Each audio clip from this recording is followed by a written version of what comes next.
MEP अर्थात Mumbai entry पॉइंट्सवरील टोलच्या कारभारात पारदर्शकता आणण्यासाठी एमएसआरडीसीनं महत्त्वाचं पाऊल उचललंय। वाहनांची संख्या, पैशांचं कलेक्शन याचा दररोजचा हिशोब लागेल आणि टोल नाक्यांवर वाहन चालकांचा वेळ वाया जाऊ नये यासाठी सरकार व्ही टोल यंत्रणा बसवणार आहे। तरुण उद्योजक तपन काणे यानं गेल्या वर्षीच व्ही टोलचा प्रस्ताव एमएसआरडीसीला दिला होता। त्याला काल एकनाथ शिंदे यांनी हिरवा कंदील दाखवला।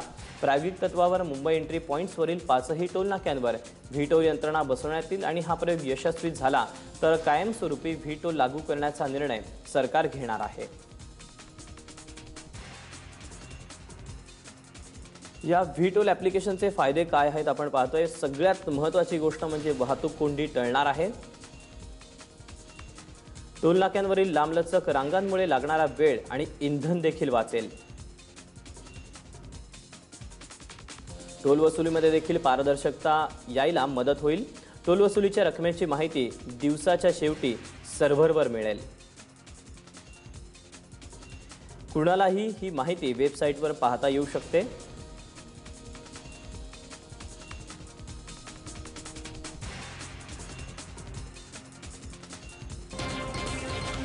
आजकाल आपण जी कोणती कामं आहेत ती आपण आपल्या फोनने करू शकतो।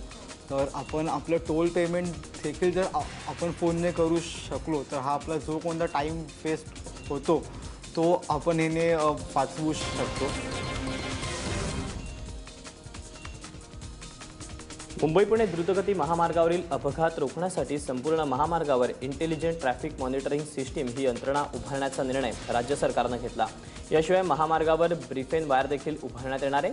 विशेष म्हणजे या उपाययोजना कागदावर न राहता प्रत्यक्षात उतरवा असं म्हणत मुख्यमंत्र्यांनी अधिकाऱ्यांना झापल्याची माहिती सुद्धा मिळते। रविवारी पहाटे पनवेलजवळ झालेल्या भीषण अपघातात 17 लोकांचा जीव गेला। या पार्श्वभूमीवर काल मंत्रालयात मुख्यमंत्री देवेंद्र फडणवीस यांच्या अध्यक्षतेखाली मुंबई पुणे द्रुतगती महामार्गावरील अपघात रोखण्याच्या संदर्भात झालेल्या उच्चस्तरीय बैठकीत हा निर्णय घेण्यात आला।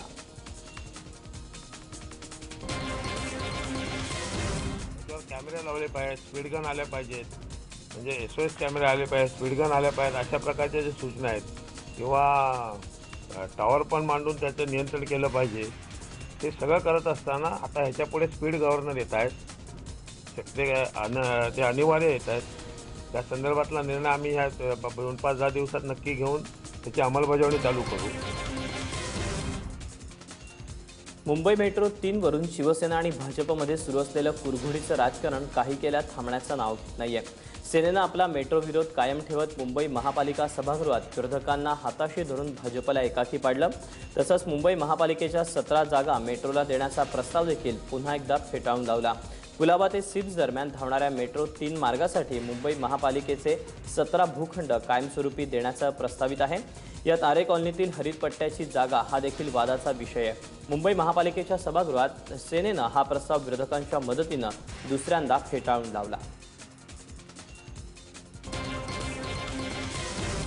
आज आमच्यासमोर जो प्रस्ताव आलेला आहे तो परिपूर्ण नाही आहे, तो अर्धवट प्रस्ताव आहे। त्याच्यात त्यांनी टाकायला पाहिजे होतं की गिरगावकरांसाठी आम्ही पुनर्वसन त्याच जागेवर आम्ही करून देऊ। असं काही नसताना आम्ही तो प्रस्ताव कसा काय पास करायचा? तुम्हाला सगळ्यांना माहिती आहे शेवटी शिवसेना ही तळागाळातल्या लोकांबरोबर असते आणि त्याचप्रमाणे आम्ही आज ह्या प्रस्तावाला आम्ही विरोध करतो। खडसेंच्या राजीनाम्यानंतर राज्यातल्या भाजपची कॅबिनेट आणि राज्यमंत्री यांची रात्री उशिरापर्यंत मुख्यमंत्र्यांच्या वर्षा बंगल्यावर बैठक पार पडली। या बैठकीत नेमकं काय घडलं हे समजू शकलेलं नाही। रात्री 12:30च्या दरम्यान वर्षा बंगल्यातून बाहेर पडलेल्या मंत्र्यांनी प्रसारमाध्यमांशी काहीही बोलण्यास नकार दिला। 4 तास चाललेल्या या बैठकीत भाजप प्रदेशाध्यक्ष रावसाहेब दानवे, शिक्षण मंत्री विनोद तावडे, पंकजा मुंडे आणि कॅबिनेटमधील इतर मंत्री देखील उपस्थित होते।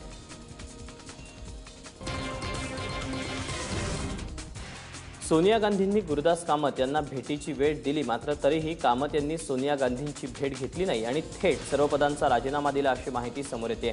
त्यामुळे कामतांनी सोनिया गांधींची भेट का घेतली नाही असा प्रश्न आता उपस्थित होतोय। दरम्यान पालिका निवडणुका तोंडावर असतानाच मुंबई काँग्रेसचे अध्यक्ष संजय निरुपम यांच्या विरोधात गुरुदास कामत, कृष्णा हेगडे आणि इतरांनी दंड थोपटलेत। त्याचाच भाग म्हणून काँग्रेसच्या सदस्यत्वाचा राजीनामा देऊन गुरुदास कामत यांनी श्रेष्ठींना अप्रत्यक्ष इशाराच दिला। त्यामुळे आता अशा गटातटात विभागलेली काँग्रेस पालिका निवडणूक कशी जिंकणार हा मात्र प्रश्न आहे।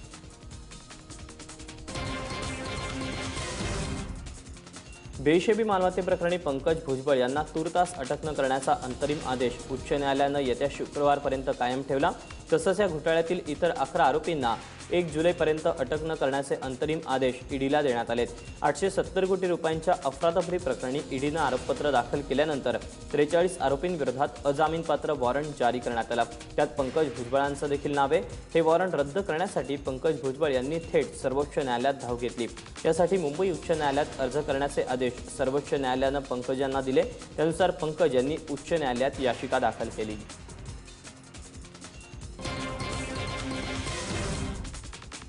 मुंबईतील 72 पोलीस स्टेशन्स अनधिकृत असल्याची धक्कादायक माहिती काँग्रेसचे आमदार नितेश राणे यांनी समोर आणली आहे। मुंबई मराठी पत्रकार संघात आयोजित पत्रकार परिषदेत नितेश राणे यांनी गृह खात्याच्या कारभाराचे वाभाडे काढले।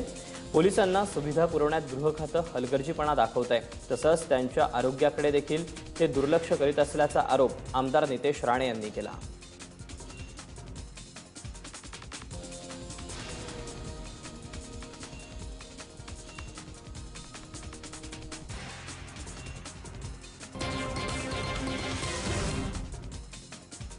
राजीव गांधी जीवनदायी योजनेचं नाव बदलून आता महात्मा फुले जन आरोग्य योजना ठेवलं जाणार आहे। आरोग्यमंत्री डॉक्टर दीपक सावंत यांनी ही घोषणा केली।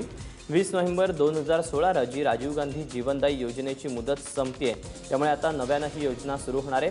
नव्या योजनेमध्ये किडनी ट्रान्सप्लांटसह 1034 नव्या शस्त्रक्रियांचा समावेश करण्यात आला, अशी माहिती देखील दीपक सावंत यांनी दिली। पिवळे आणि केशरी रेशन कार्ड असणाऱ्यांना ही योजना असणार आहे। याशिवाय बाळासाहेब ठाकरे विमा योजना सुरू करण्यात येणार आहे, ज्यामध्ये अपघातग्रस्तांना 3 दिवस मोफत उपचार मिळणार आहेत।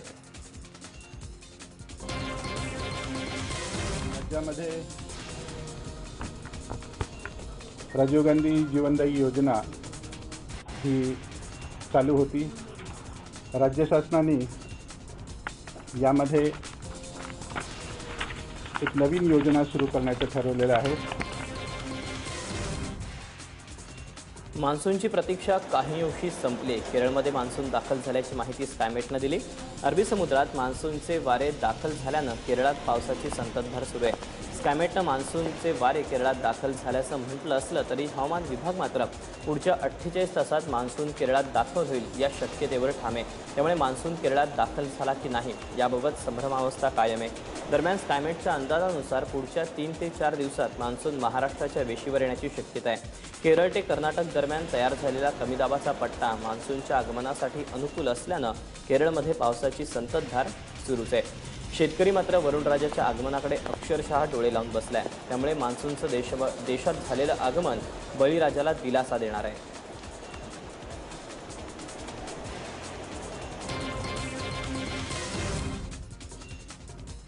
मुंबईतल्या माटुंगा परिसरातल्या डेढिया इस्टेट या 3 मजली इमारतीचा स्लॅब कोसळला। या दुर्घटनेत 2 पुरुषांचा मृत्यू झाला। यापैकी एकाचं वय 45 वर्ष तर दुसऱ्याचं वय 60 वर्ष होतं।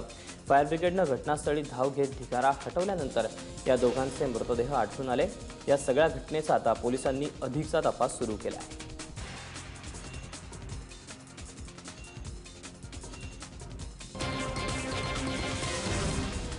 शेतकऱ्यांच्या विविध मागण्यांवरून सत्ताधारी भाजपला कोंडीत पकडण्यासाठी राष्ट्रवादी काँग्रेस आक्रमक झाली आहे। काल जालन्यातील भोकरदन परिसरात खासदार सुप्रिया सुळे यांच्या नेतृत्वाखाली मोर्चा काढण्यात आला।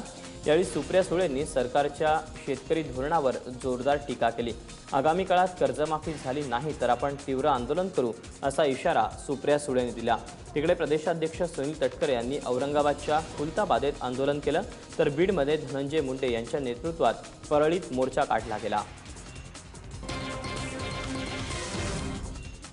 व्हावी, मुलांना शिक्षणाची सोय सरकारने करावी, त्यांची पूर्ण फी माफी व्हावी। हे शेतकऱ्यांचे प्रश्न आहेत। दुधाला चांगला भाव आला पाहिजे, कांद्याला चांगला भाव आला पाहिजे। या सगळ्या गोष्टींची एकत्र मागण्यासाठी आम्ही आंदोलन केलं। नाही, या सरकारला शेतकऱ्याचं काही घेणं देणंच नाहीये। त्यांना फक्त मंत्रालय, लाल दिव्याच्या गाडी आणि त्यांचं एअर कंडिशन एवढंच पडलंय या सरकारला। आणि आता बातमी महाराष्ट्राच्या शिरपेचात आणखी एक मानाचा तुरा रोवणारी।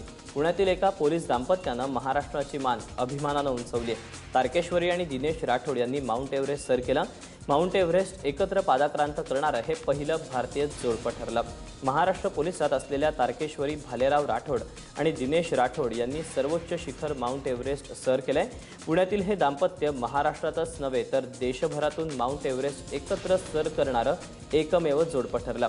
तारकेश्वरी राठोड आणि दिनेश राठोड हे पुण्याच्या शिवाजीनगर पोलीस मुख्यालयात कार्यरत आहेत. याआधी औरंगाबादमध्ये कार्यरत असलेल्या रफिक शेख यांनी देखील माउंट सर केलाय.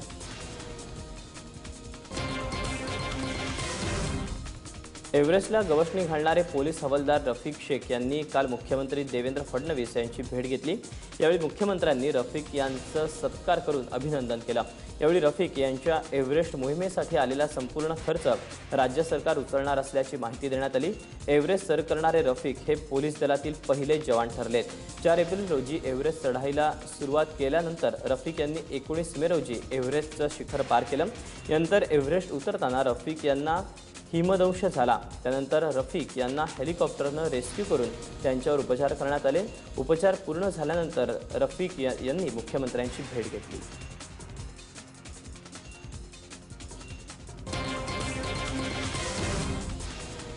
परदेशातील काळा पैसा आणायचा तेव्हा आणा, पण आधी सर्वसामान्य शेतकऱ्यांच्या पैशावर दरोडे टाकून खासगी साखर कारखानदारी केलेल्यांची चौकशी ईडीकडून करावी अशी मागणी खासदार राजू शेट्टी यांनी केली.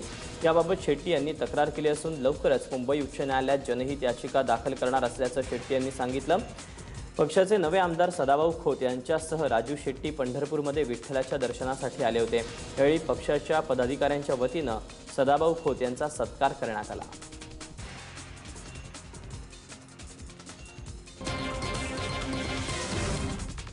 पंढरपूर, आळंदी आणि देहू या तीर्थक्षेत्रांच्या ठिकाणी कायमस्वरूपी दारूबंदी करण्याची मागणी भाजप खासदार अमर साबळे यांनी केली. आषाढी एकादशीच्या सोहळ्याच्या पार्श्वभूमीवर झालेल्या बैठकीत साबळे यांनी ही महत्त्वपूर्ण मागणी केली. पंतप्रधान नरेंद्र मोदी यांनी गुजरातमध्ये तसंच बिहार सरकारनं बिहारमध्ये आणि महाराष्ट्रात चंद्रपूरमध्ये ज्याप्रमाणे दारूबंदीचा धाडसी निर्णय घेतला गेला तसाच धाडसी निर्णय महाराष्ट्र सरकारनं घ्यावा असं आवाहन साबळे यांनी केलं.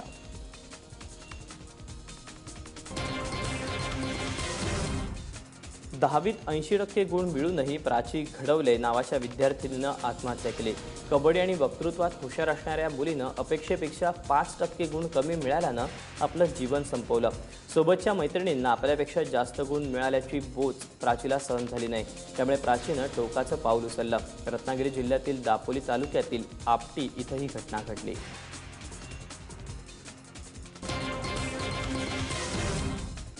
मालाडमधल्या शिवसागर सोसायटीच्या छोट्याशा झोपडीत राहणाऱ्या निहाल पाटीलनं गिरणीचं काम आणि अभ्यास सांभाळत 10वीच्या परीक्षेत 94.50% मिळवलेत.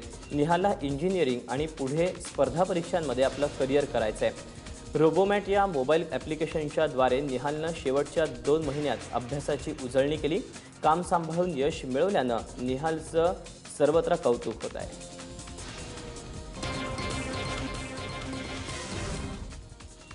बातमी बोफखेलवासियांच्या अडचणीत भर टाकणारे. पावसाळ्यात सुरक्षेच्या कारणामुळे लष्करानं तरंगता पूल काढून टाकण्याचं काम सुरू केलं. त्यामुळे बोफखेलवासियांना पुणे किंवा पिंपरीत येण्यासाठी 15 किलोमीटरचा वळसा घालावा लागणार आहे. मात्र अजूनही पर्यायी रस्त्याविषयी संभ्रमावस्था कायम आहे. संरक्षण मंत्री मनोहर पर्रीकर आणि जिल्हाधिकारी सौरभ राव यांच्यात चर्चा झाल्यानंतर कुंभमेळ्याच्या धर्तीवर तात्पुरता पूल बांधण्यात येणार असल्याचं सांगण्यात आलं. मात्र त्या दृष्टीनं अजून तरी कुठलीही कारवाई होत नाहीये. बोफखेलमधील रहदारीचा रस्ता वर्षापूर्वी बंद करण्यात आला. त्यामुळे आता लोकांच्या संतापाला सामोरं जावं लागू शकतं.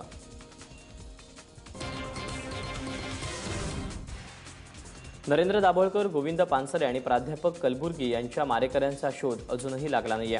या मारेकऱ्यांना शोधण्यासाठी 11 जूनपासून श्रमिक मुक्ती दलाकडून राज्यभरात सनातन संस्थेचं कोम्बिंग ऑपरेशन राबवण्यात येईल अशी माहिती डॉक्टर भारत पाटणकर यांनी दिली. या 3ही विचारवंतांच्या मारेकऱ्यांचा तपास लावण्यात पोलीस आणि गुप्तचर यंत्रणा अपयशी ठरल्यानं श्रमिक मुक्ती दलाचे 100हून अधिक कार्यकर्ते राज्यभरात हे कोम्बिंग ऑपरेशन राबवणार आहेत. 11 जूनला सनातनच्या गोव्यातल्या आश्रमापासून या मोहिमेला सुरुवात होईल.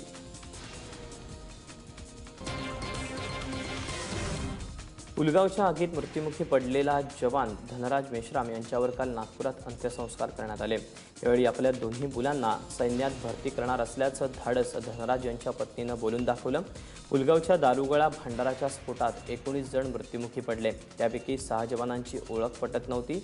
शेवटी DNA चाचणीनंतर धनराज यांचं पार्थिव कुटुंबियांकडे सोपवण्यात आलं। हजारो नागपूरकरांच्या उपस्थितीत काल धनराज यांना अखेरचा निरोप देण्यात आला।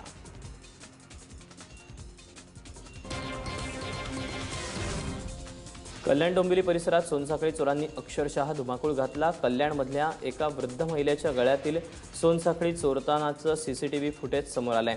यामध्ये चोरट्यानं महिलेला जोरात धक्का मारून खाली पाडलं आणि त्यानंतर गळ्यातील सोनसाखळी लांबवली।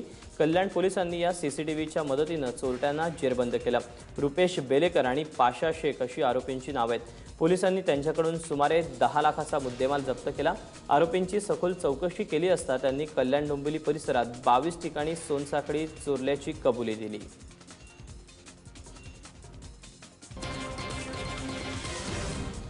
सोलापूर शहरात भटक्या कुत्र्यांनी धुमाकूळ घातल्यानं नागरिकांमध्ये भीतीचं वातावरण पसरलंय।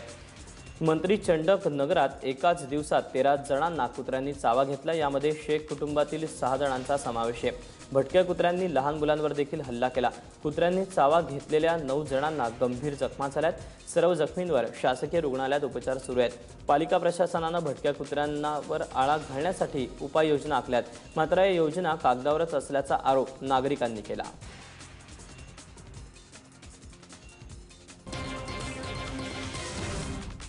इचलकरंजीत सोमवारी रात्री शिवाजी महाराजांच्या राज्याभिषेक दिनाला काढण्यात आलेल्या मिरवणुकीवर पोलिसांनी लाठीमार केला।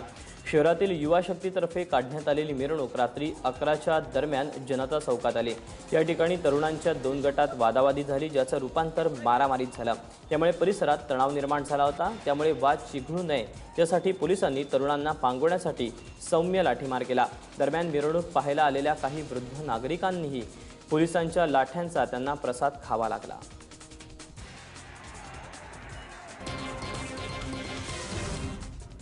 कल्याणच्या आधारवाडी कारागृहात एका कैद्याच्या खोलीत मोबाईल आढळून आल्यानं खळबळ उडाली आहे। जेडी नावानं परिचित असलेला कुख्यात गँगस्टर देवेंद्र जगताप हा अनेक गुन्ह्यांसाठी आधारवाडी कारागृहात शिक्षा भोगतोय।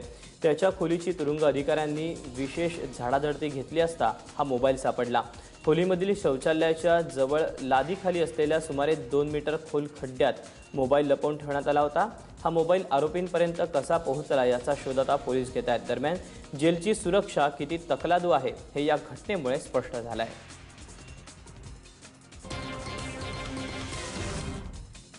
तोतया इन्कम टॅक्स अधिकारी बनून धनाढ्यांना लुटणाऱ्यांची कथा स्पेशल 26 या सिनेमात आपण पाहिली। हीच कथा पुन्हा एकदा रिअल आयुष्यात घडली आहे, तीही रिअल लाईफमधल्या हिरो हिरोईन सोबत।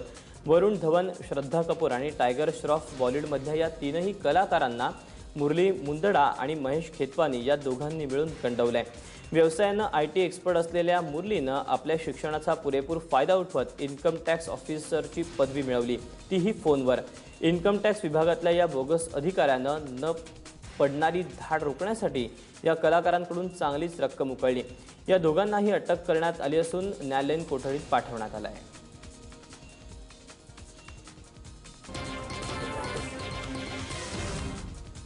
सैराट चित्रपटानं महाराष्ट्रालाच नाही तर संपूर्ण देशाला वेड लावलं। या चित्रपटातील गाणी संवाद तर गाजलेत, त्याचबरोबर आरची आणि परशा म्हणजेच रिंकू आणि आकाशचे चाहते देखील वाढलेत।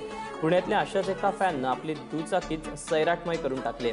स्वप्नील भोडवे असं त्याचं नाव असून त्यानं नव्या कोऱ्या गाडीला सैराट करून टाकलं। त्यानं गाडीवर आरची आणि परशासह नागराज मंजुळेचाही फोटो लावलाय। त्यासाठी स्वप्नीलला 8,000 रुपये खर्च आला असून त्यानं आत्तापर्यंत 32 वेळा सैराट चित्रपट पाहिला। विशेष म्हणजे स्वप्नीलची ही सैराट गाडी पाहण्यासाठी पुणेकरांनी मोठी गर्दी केली आहे। एवढंच नाही तर गाडी फिरवण्यासाठी पुणेकरांनी स्वप्नीलकडे चक्क बुकिंग करायला देखील सुरुवात केली आहे।